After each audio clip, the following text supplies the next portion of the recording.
والصلاة والسلام على أشرف الأنبياء والمرسلين سيدنا محمد وعلى آله وصحبه أجمعين. أشهد أن لا إله إلا الله وحده لا شريك له وأشهد أن سيدنا محمدا عبده ورسوله. اللهم صل وسلم على سيدنا محمد مفتاح باب رحمة الله عدد ما في علم الله صلاة وسلاما دائمين بدوام ملك الله وعلى آله وصحبه. Amma ba'd, alhamdulillah, segala puji kita haturkan kehadirat Allah Subhanahu wa taala, salawat dan salam kita haturkan kepada junjungan kita Nabi besar Muhammad sallallahu alaihi wasallam beserta keluarga dan para sahabatnya. Ikhwan rahimakumullah, kita melanjutkan pembahasan tafsir dari surat Az-Zumar sampai pada ayat yang ke-9. Allah Subhanahu wa taala berfirman, A'udzubillahi minasyaitonir rajim. Bismillahirrahmanirrahim. Amman huwa qanitun ana al-laili sajidan wa qa'iman yahdharul akhirata wa yarju rahmata rabbih. Allah Subhanahu wa taala di dalam ayat ini memberikan satu pertanyaan yang mana pertanyaan tersebut tentunya tidak perlu dijawab karena maklum sesuatu yang diketahui sebenarnya jawabannya itu apa. Dan di dalam ayat ini Allah Subhanahu wa taala ada yang tidak disebutkan perbandingannya. Allah Subhanahu wa taala mempertanyakan apakah orang yang malamnya bangun qiyamul lail, ya, ana al-laili sajidan wa qa'iman, sedangkan dia dalam keadaan sujud qiyamul lail beribadah kepada Allah Subhanahu wa taala, selesai. Sebenarnya itu. Tetapi sesungguhnya ada sesuatu yang tidak disebutkan oleh Allah. Apakah orang yang semacam itu keadaannya qiyamul lail, beribadah di malam hari, sujud kepada Allah Subhanahu wa taala, sama seperti orang yang musyrik? Itu. Tapi pernyataan sama dengan orang yang musyrik itu tidak disebutkan di dalam ayat. Suatu hal yang difahami bahwa Allah Subhanahu wa taala membandingkan antara orang-orang yang beriman dengan orang-orang yang kafir.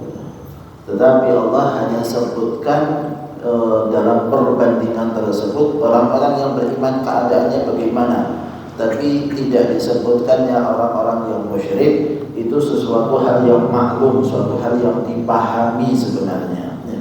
Karena Allah mempertanyakan aman, apakah sama, ya, keadaan orang yang berqiyamul lail, yang malam harinya bangun ibadah kepada Allah Subhanahu wa taala, sujud, dan kemudian dalam keadaan berdiri mereka, sama seperti keadaan orang-orang yang musyrik yang menjadikan Allah Subhanahu wa taala punya sekutu. Tentunya keadaan mereka sangatlah berbeda antara satu dengan yang lainnya. Yahdharul akhirata wa yarju rahmata rabbih. Sedangkan orang-orang yang beriman itu dalam keadaan mereka ini takut kepada siksa Allah di hari akhir dan berharap kepada rahmat Allah Subhanahu wa taala, wa hiya al-jannah, yaitu surga. Hal yastawi hadzal mu'min at-taqi ma'a dzalikal kafir al-fajir. Sama tidak keadaan orang-orang yang bertakwa kepada Allah, orang-orang yang mukmin semacam ini keadaannya dengan orang-orang yang kafir, dengan orang-orang yang fajir? Tentunya mereka sangatlah tidak sama di hadapan Allah Subhanahu wa taala. Jauh berbeda. Ini pertanyaan-pertanyaan yang sifatnya sebenarnya umum, biasa, tapi mengena. Sesuatu yang jelas ada bahwa mereka itu beda keadaannya. Jadi jangan disamakan seseorang yang mukmin dengan orang yang kafir. Jauhlah perbedaan itu pada diri orang-orang mukmin. Ada orang-orang yang memang dikehendaki oleh Allah untuk beriman. Wa ma kana li nafsin an tu'mina illa biidznillah. Tidaklah orang satu jiwa itu bisa beriman kecuali dengan izin Allah Subhanahu wa taala. Alhamdulillah kita dapat izin dari Allah Subhanahu wa taala untuk beriman kepada Allah Subhanahu wa taala, berharap insyaallah selalu dapat taufik hidayah dari Allah Subhanahu wa taala hingga akhir usia kita. Amin Allahumma amin. Beda dengan keadaan orang kafir. Bagaimanapun keadaannya, entah cerdasnya seperti apa, IQ-nya seberapa besar, cendekiawan, ahli dalam teknologi dan sebagainya, penemu apapun, tapi kalau mereka itu dalam keadaan kafir, maka itu adalah seburuk-buruknya makhluk. Seburuk-buruknya makhluk, ulaika kal an'ami bal hum adall. Disebutkan di dalam ayat Al-Quran bahwa mereka itu selayaknya seperti hewan ternak, bahkan lebih sesat daripada itu, lebih hina mereka itu di sisi Allah Subhanahu wa taala, sehingga perbandingan jauh. Tentunya Allah Subhanahu wa taala tidak akan berikan iman kecuali kepada orang-orang yang disukai oleh Allah, dicintai oleh Allah Subhanahu wa taala. Bagaimana penampilan orang tersebut enggak dilihat oleh Allah, karena yang dilihat oleh Allah adalah hatinya, bukan penampilannya, bukan pakaiannya, bukan bentuk tubuhnya, sama sekali tidak. Itu jauh daripada pandangan Allah Subhanahu wa taala. Tapi alhamdulillah apabila seseorang diberikan hidayah taufik oleh Allah Subhanahu wa taala, walaupun dia di ujung dunia pun, maka itu adalah memang taufik yang dikirim oleh Allah Subhanahu wa taala hingga orang itu pun mendapatkannya. Kemudian di dalam ayat yang selanjutnya Allah juga berikan satu perumpamaan. Qul hal yastawil ladzina ya'lamuna wal ladzina la ya'lamun. Katakanlah wahai Rasul sallallahu alaihi wasallam, apakah sama orang-orang yang alim dengan orang-orang yang jahil? Orang-orang yang mengetahui dengan orang-orang yang tidak mengetahui. Fakama la yastawi hadani kadzalika la yastabil muti wal as. Sebagaimana bedanya orang-orang yang alim dengan orang-orang yang bodoh, maka begitu pula berbeda, tidak sama orang-orang yang taat kepada Allah Subhanahu wa taala dengan orang-orang yang bermaksiat.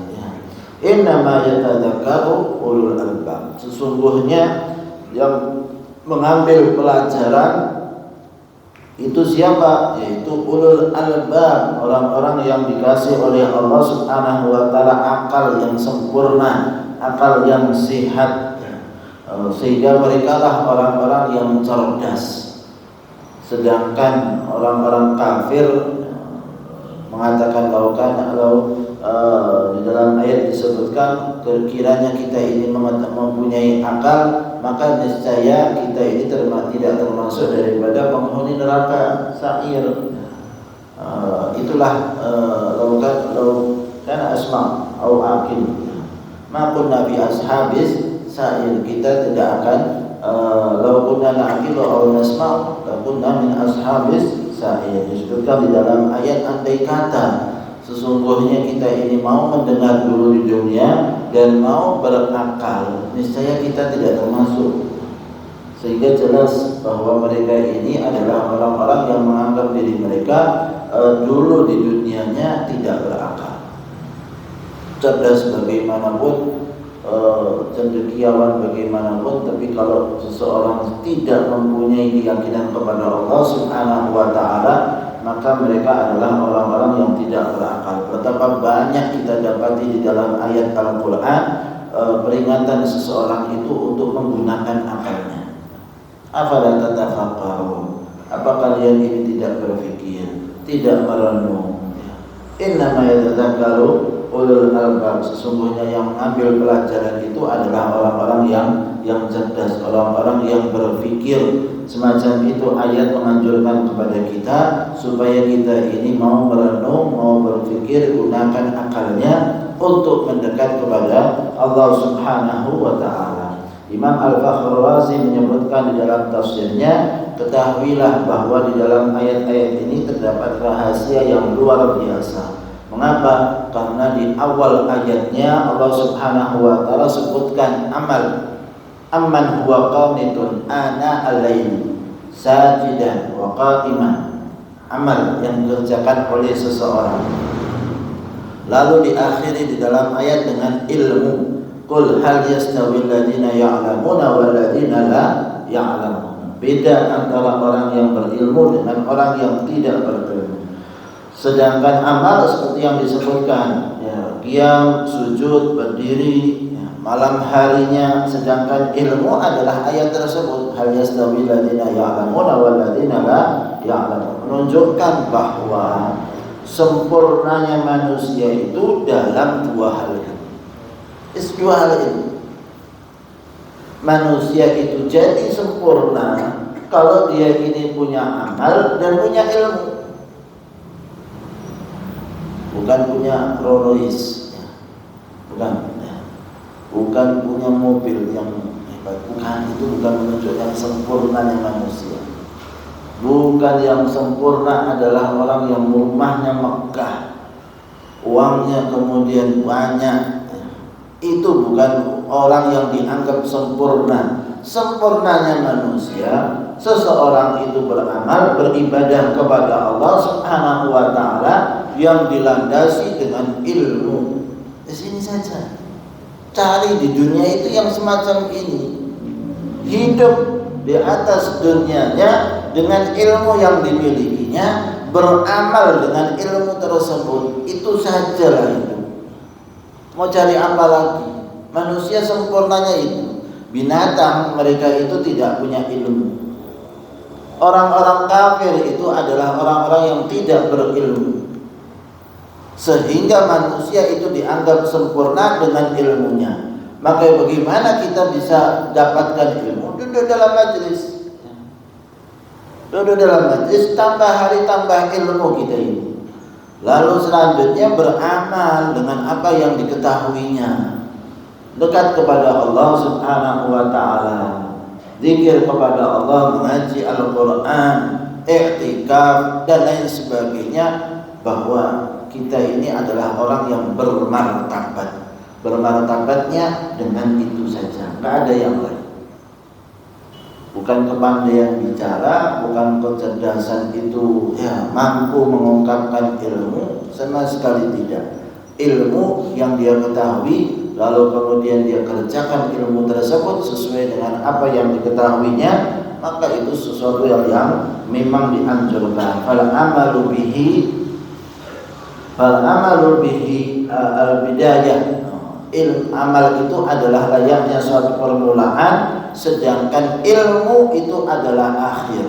Dibukakannya oleh Allah Subhanahu wa taala tirai hijab sehingga dia mengetahui secara hak benar keberadaan Allah Subhanahu wa taala. Ilmul yaqin wa ainul yaqin wa haqqul yaqin. Martabat yang akan diberikan oleh Allah Subhanahu wa taala kepada hamba-hambanya. Kemudian di dalam ayat disebutkan, qul ya ibadalladzina amanu taqu rabbakum. Katakanlah wahai Rasul sallallahu alaihi wasallam, wahai hamba-hambaku, ya alladzina amanu taqu, ya mereka ini adalah orang-orang yang beriman kepada Allah Subhanahu wa taala. Ittaqu rabbakum, bertakwalah kalian kepada Allah Subhanahu wa taala. Yajma'u bainal iman wa taqwa. Orang tersebut adalah orang-orang yang dianggap beriman kepada Allah Subhanahu wa taala dan takwa kepada Allah Subhanahu wa taala. Takwa itu jalankan perintahnya Allah, jauhi daripada larangan Allah Subhanahu wa taala. Disebutkan oleh para ulama tafsir, nazalat fi Ja'far bin Abi Talib wa ashabih. Ayat ini turun terkait dengan sahabat Sayyidina Ja'far bin Abi Talib dan para sahabat-sahabat yang lainnya, yang mana mereka ini mau hijrah ke Habasyah. Jadi kita tahu dalam sirah Rasul sallallahu alaihi wasallam bahwa mereka mengalami masa disiksa, ya. Ada masa penyiksaan. Akhirnya karena mereka tidak mampu untuk terus tinggal di kota Makkah, Rasulullah SAW isyaratkan mereka untuk hijrah ke Habasyah. Silakan kalian pergi ke Habasyah, amankan diri kalian, karena kebanyakan kita tahu bahwa orang-orang kaum muslimin adalah orang-orang yang lemah, fakir miskin, budak, hamba sahaya, yang mana mereka ini ikut dengan keluarga-keluarga yang kafir, sehingga mereka disiksa oleh keluarganya sendiri. Maka Rasulullah SAW isyaratkan, silahkan berangkat pergi ke Habasyah. Kenapa? Karena di sana ada seorang raja yang tidak akan berlaku zalim terhadap pendatangnya, terhadap siapapun yang ada di daerah kekuasaannya. Maka mereka berangkat hijrah ke Habasyah. Beberapa orang, ada 2 kali keberangkatan pergi ke Habasyah. Nah, ketika mereka sampai di sana, terdengar siar berita bahwa orang-orang kafir sudah masuk Islam di Mekah. Kembalilah mereka, sebagian saja, sebagian mereka kembali ternyata hoax lah istilahnya, beritanya tidak sesuai. Akhirnya mereka dapati sudah nggak bisa balik kembali ke hijrah ke Habasyah lagi. Nah, kalau sudah nggak ada, akhirnya masuk ke Mekah. Termasuk di antaranya adalah Sayyidina Utsman ibn Affan beserta istrinya Sayyidatuna Ruqayyah binti Rasul sallallahu alaihi wasallam. Dan akhirnya hijrah lagi yang kedua kali, mereka ke Madinah, ya, hijrah ke Madinah. Sehingga Sayyidina Utsman dan istrinya putri Rasul sallallahu alaihi wasallam itu adalah orang yang hijrah dengan keluarga, suami istri, dan hijrahnya 2 kali. Pahala hijrah pahala besar, ya ikhwan rahimakumullah. Tidaklah besar kecuali karena memang ada pembukanya dan ada penutupnya. Sehingga Rasul mengatakan la hijrata ba'dal fathi, tidak ada dinamakan dapat pahala hijrah setelah Fathu Makkah. Selesai sudah. Ketika Fathu Makkah, maka berarti sudah selesai daripada pahala hijrah. Orang yang datang dari Madinah, Makkah menuju ke Madinah untuk tinggal di kota Madinah setelah hijrah, setelah masa Fathu Makkah, maka tidak mendapatkan pahala hijrah, ya, tidak dianggap sebagai muhajirin, orang-orang yang menghijrah. Nah, Sayyidina Ja'far bin Abi Thalib ini beserta dengan beberapa orang akhirnya hijrah ke Habasyah, dan lama mereka tinggal di sana. Hingga masa pembukaan Khaybar, ya. Hingga masa Khaybar. Jadi kurang lebihnya masa tahun ke-4 Hijriah atau tahun ke-5 Hijriah. Itu lama berarti masanya. Dari masa Nabi belum hijrah sampai masa tahun ke-4 tahun ke-5 Hijriah. Fathu Makkah, pembukaan Khaybar. Sehingga masa itu masa yang lama sekali mereka tinggal di Habasyah. Kata Rasulullah SAW, saya tidak tahu gembiranya saya itu karena kedatangan Ja'far atau karena terbukanya Khaybar.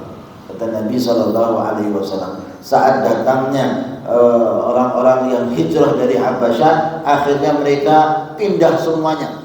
Sudah tahu bahwa Rasul ada di Madinah dan makan hidup di sana, maka kemudian mereka hijrah ke Madinah rombongan bareng sama. Dan termasuk yang datang pada masa itu adalah orang-orang Al-Asy'ariyun, ya. Yaitu orang-orang Madinah, orang-orang Yaman. Abu Musa Al-Asy'ari beserta rombongannya juga datang pada waktu yang bersamaan pada saat itu, ya. Maka Allah Subhanahu wa taala di dalam ayat ini memberikan anjuran kepada para sahabatnya untuk hijrah. Ya qul ya ibadiyalladzina amanu taqu rabbakum. Katakanlah wahai Rasul sallallahu alaihi wasallam, wahai hamba-hambaku yang mana mereka ini orang-orang yang beriman kepada Allah Subhanahu wa taala dan bertakwa kepada Allah Subhanahu wa taala, lilladzina ahsanu fi hadhihi dunya hasanah. Sesungguhnya bagi mereka orang-orang yang mau beramal kebajikan di dunia ini, bagi mereka sudah ada janji dari Allah Subhanahu wa taala hasanatun. Apa itu hasanatun? Hasanatun 'azimatun fil akhirah wa hiya al-jannah. Yaitu pahala mereka adalah surga dari Allah Subhanahu wa taala. Wa ardullahi wasi'atun. Allah Subhanahu wa taala sebutkan, dan tanahnya Allah Subhanahu wa taala itu luas.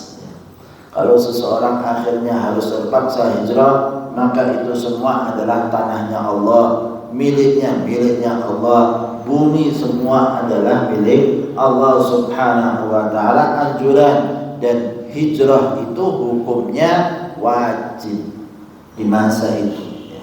Di masa itu hukumnya wajib. Siapa yang mampu untuk melakukan hijrah, maka harus hijrah.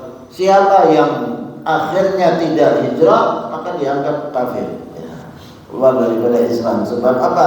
Sebab tidak melakukan hijrah, karena hukumnya hijrah itu adalah wajib. Mereka keluar daripada kota Mekah pada saat itu, dan itu suatu kewajiban bagi mereka untuk melakukan hijrah, menyelamatkan daripada iman mereka, menyelamatkan daripada ibadah mereka.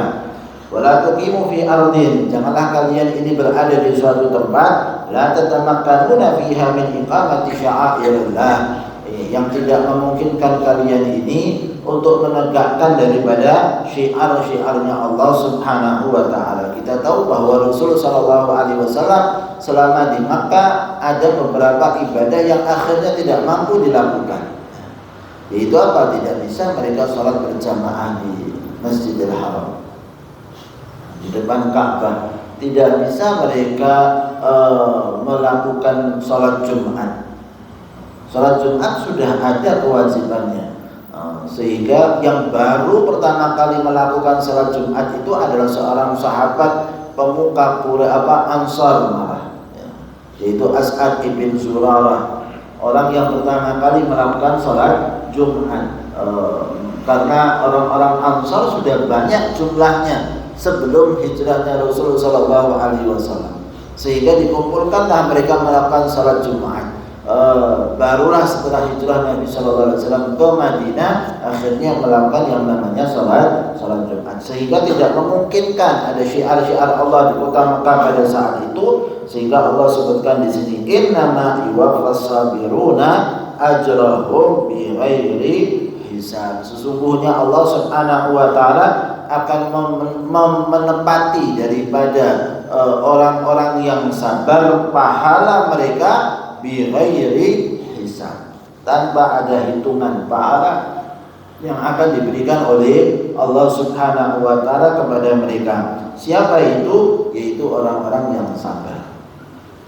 Sehingga orang-orang yang sabar, sebagaimana disebutkan dalam hadis, laisa lahu jazaa'un illal jannah, tidak ada pahala bagi mereka kecuali surga dari Allah Subhanahu wa taala.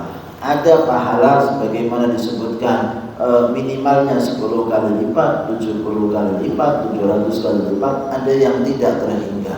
Di antaranya apa? Pahala kesabaran.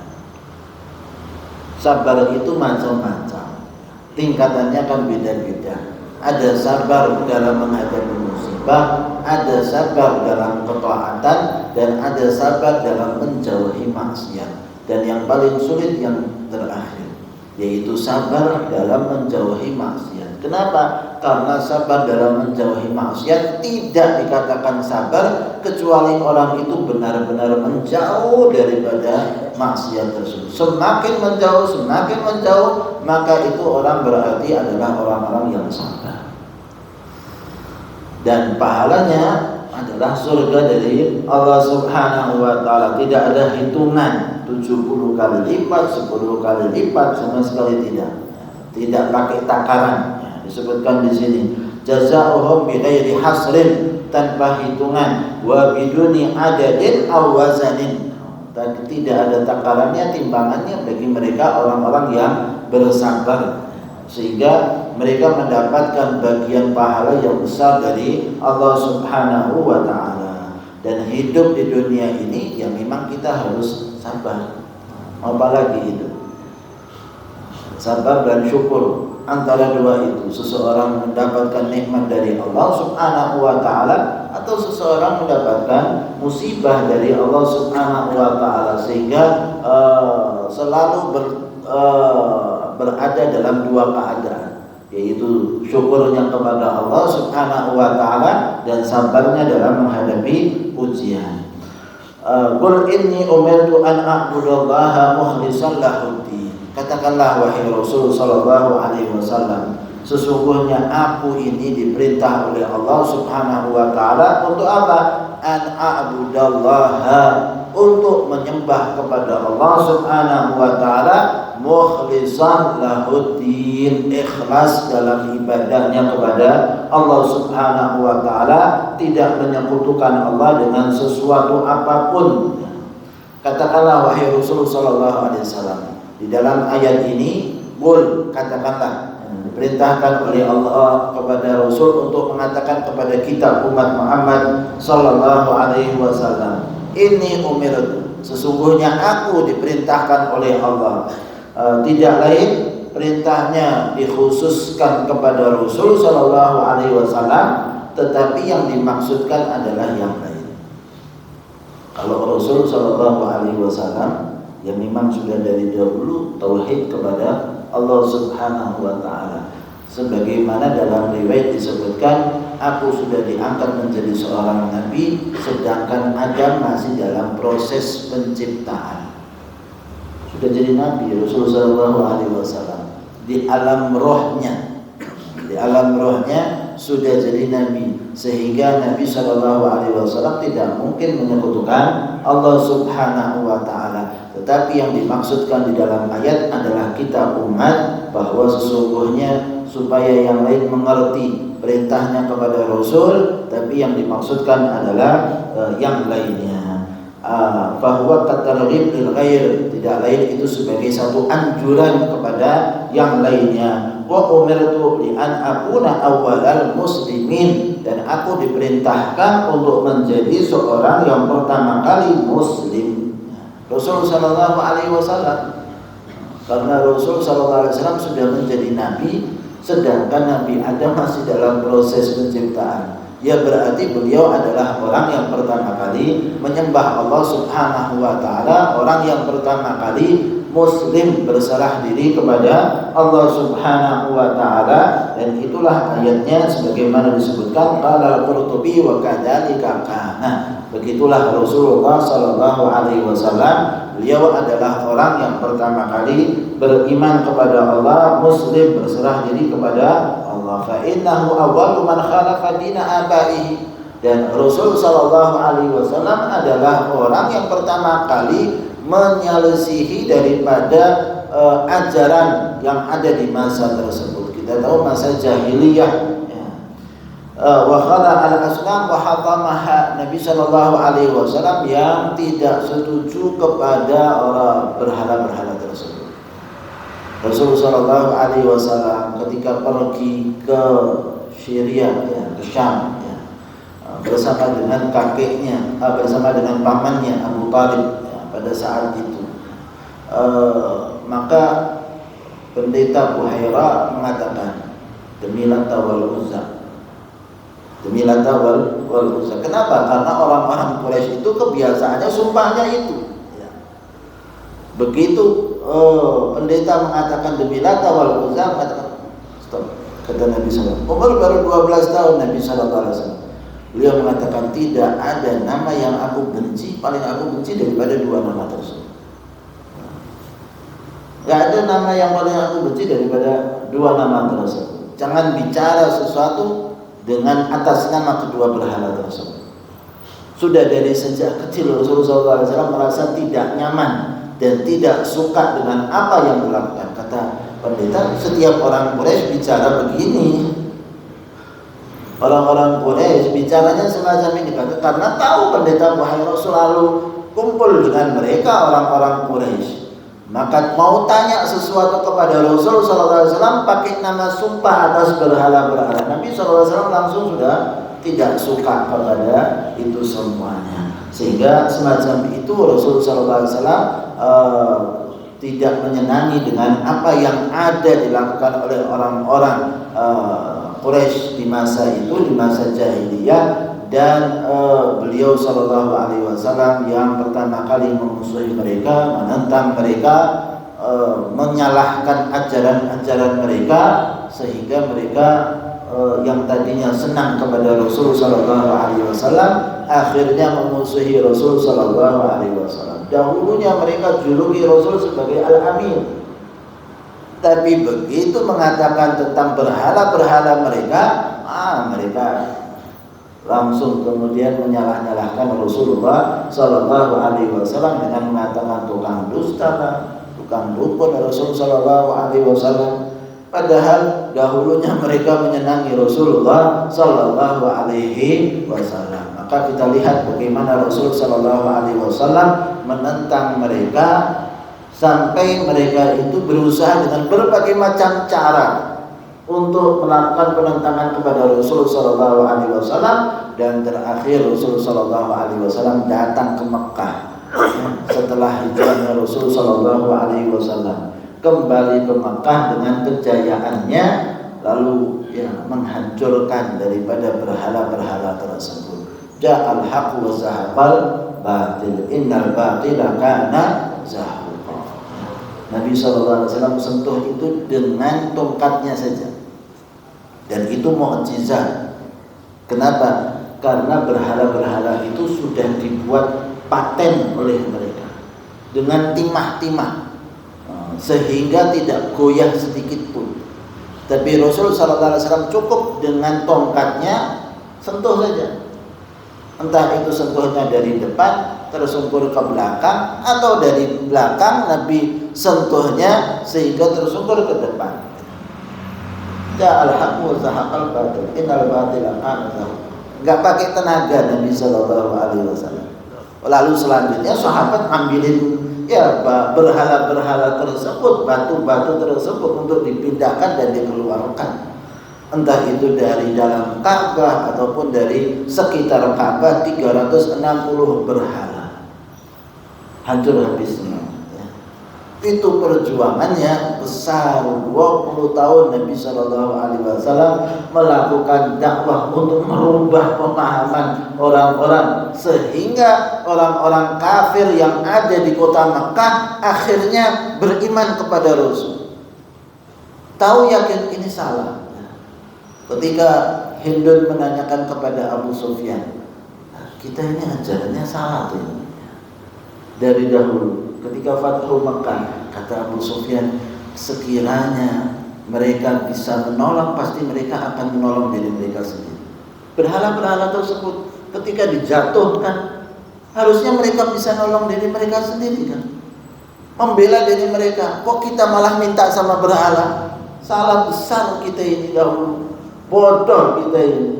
Dan itu jadi apa istilahnya? Jadi cemoohan mereka, bagaimana mereka ini dahulu di masa-masa jahiliyah, dan tertawa mereka. Ingat dahulu kalau sudah buat berhalanya dari makanan. Kalau sudah lapar mereka makan berhalanya. Padahal kemarin-kemarinnya mereka minta-minta sama berhalanya, doanya, berharapnya sama berhala yang mereka buat sendiri. Lalu setelah itu mereka lapar, berhalanya dimakan. Berhalanya di mana? Di perutnya sendiri.